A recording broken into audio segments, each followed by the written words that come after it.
The latest reports, Yvonne, is that she has landed by helicopter in India.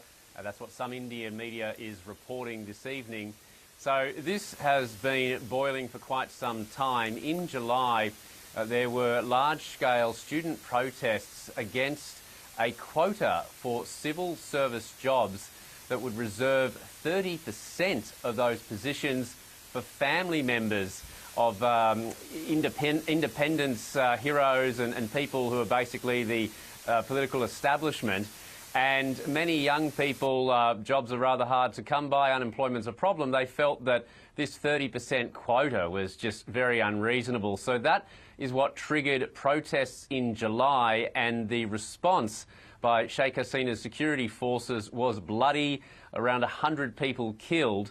And even though subsequently the government backtracked on that quota and reduced it significantly, the anger that was generated by the deaths of those protesters, but also by the public comments of Sheikh Hasina, at times describing them as terrorists, that kept this discontent bubbling along. On Sunday, we saw yet another large-scale protest that was met by force, with reportedly close to another 100 deaths or so. And then this triggered many students and protesters to try to march on Dhaka to force her to resign.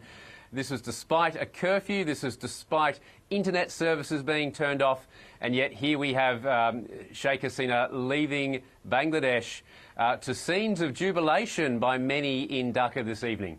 Do you think her resignation will be enough to quell the unrest for now? Maybe temporarily, Yvonne, because this was the demand of the protesters. The original issue about the government quota, that was somewhat dealt with, and yet these protests continued, the demonstrations continued.